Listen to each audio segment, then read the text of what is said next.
तो हमारे साथ अब फार्मा सेक्टर पर विस्तार से बातचीत करने के लिए इनक्रेड हेल्थ केयर के फंड मैनेजर आदित्य खेमका जुड़ गए हैं।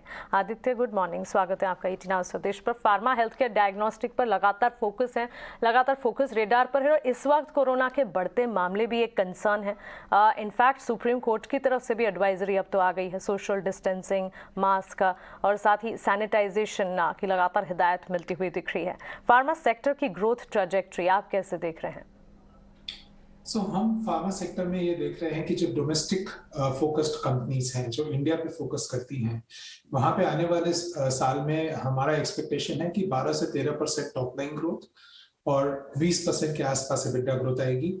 जैसा कि आप जानते हैं, रॉ मटेरियल प्राइसेस नीचे आ रहे हैं और लास्ट के 2 साल से फार्मा में टॉप लाइन ग्रोथ रही है, लेकिन मार्जिन हैज डिक्लाइन, मार्जिन गिरा है लास्ट के 2 सालों में क्योंकि रॉ मटेरियल कॉस्ट ऊपर चला गया था। अब इस साल भी वापस 12-13% टॉप लाइन ग्रोथ आ सकती है फार्मा में, लेकिन जो मार्जिन है वो इंप्रूव होगी क्योंकि रॉ मटेरियल कॉस्ट गिर रहा है, and that will result in 20% और EBITDA growth and around 30-35% PAT growth. पर ये सिर्फ डोमेस्टिक फोकस्ड फार्मा कंपनीज के लिए है। जो export focused pharma companies, specially US focused pharma companies हैं, वहां पे ये बहुत ही company specific dynamics play out होंगे, क्योंकि वहां पे कोई भी एक ट्रेंड सारी कंपनीज के लिए वैलिड नहीं होता। जैसा कि आप अभी बता रहे थे डीवीज का, तो फॉर इंस्टेंस डीवीज ने खुद ने बहुत ज्यादा एक्सपोर्ट किया है मार्च में, बट लास्ट ईयर भी मार्च में उसने $81 मिलियन का एक्सपोर्ट था। इस साल मार्च में $92 मिलियन का एक्सपोर्ट है, तो अबाउट 14-15% का ग्रोथ है, जो कि हमारे एक्सपेक्टेशन से इन लाइन ही है। It is not something which is very high then what was expected out of डीवीज। मॉर्निंग, ये आपने अच्छा किया कि ये डिफरेंशिएटर बता दिया कि यूएस मार्केट्स के लिए नहीं है, डोमेस्टिक मार्केट्स के लिए ट्रिगर है। लेकिन जिस तरह की तेज़ी हम यूएस एक्सपोर्टिंग फार्मा कंपनीज में भी देख रहे हैं और जो शिपमेंट के डेटा आ रहे हैं, डिविस के लिए चले आपने इन स्पेसिफिक बात की, क्या ये रीडिंग ये एक वन ऑफ हो सकता है? अभी हम थोड़ी देर पहले बात भी कर रहे थे, हमारे एक्सपर्ट भी कह रहे थे, क्या ये एक वन ऑफ हो सकता है या फिर generally there is a case to believe कि यूएस के भी शिपमेंट्स इंप्रूव अगर एक कंपनी के हुए हैं तो दूसरी कंपनीज को भी फायदा मिलने की चांसेस हैं? नहीं, मैं बोलूंगा यूएस का कोई भी डेटा अगर हम देखते हैं तो हम उसे कंपनी स्पेसिफिक ही रीड करते हैं।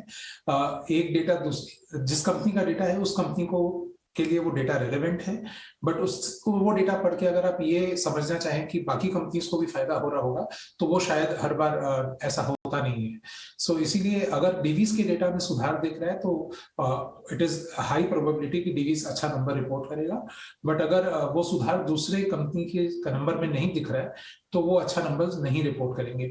यूएस के बारे में ये समझना बहुत जरूरी है कि वो एक कमोडिटी मार्केट है फार्मास्यूटिकल्स के लिए, वहां कोई ब्रांडिंग नहीं होती है। तो उससे क्या होता है कि जहां आपका डिमांड एक्स है, अगर सप्लाई डिमांड से ज्यादा है तो प्राइसिंग खराब रहती है, और आज के समय में प्राइसिंग काफी खराब है यूएस में, क्योंकि सप्लाई डिमांड से बहुत ज्यादा है। ये सिचुएशन इतनी जल्दी रिजॉल्व होगी नहीं, और ये सिचुएशन को रिजॉल्व होने में काफी महीने या वर्ष भी लग सकते हैं। तो इसीलिए हम यूएस फोकस कंपनीज पे ज्यादा निवेश नहीं करते हैं, ना ही निवेश की एडवाइस देते हैं, बिकॉज हमें लगता है वहां पे एक स्ट्रक्चरल प्रॉब्लम है डिमांड सप्लाई गैप का, और उस प्रॉब्लम को सॉल्व होने में काफी टाइम जाएगा।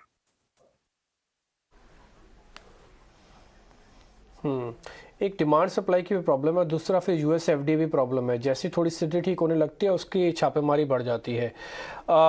मिस्टर खेमका, एक चीज़ मेरे को आपसे और पता करनी है आदित्य, से मान लीजिए मैं एक इन्वेस्टर हूं और क्योंकि मैं लॉन्ग टर्म ही रखूंगा फार्मास्यूटिकल्स के अंदर, शॉर्ट टर्म गेंस मिलते भी नहीं है, तो मेरे को आप एक दो कंपनी के बारे में थोड़ा गाइड कर सकते हैं कि मैं अपने पोर्टफोलियो में इनको ज़रूर रख लूँ।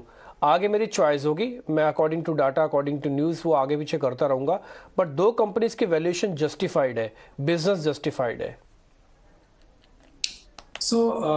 जैसा कि आप जानते हैं, मैं इनक्रेड में हेल्थ केयर पीएमएस रन करता हूँ and we are govern by SEBI, so हम स्टॉक स्पेसिफिक कुछ ज्यादा बोल नहीं पाते, but I can tell you कि हमारे फंड में हमने क्या टॉप 3 कंपनियां रखी हैं।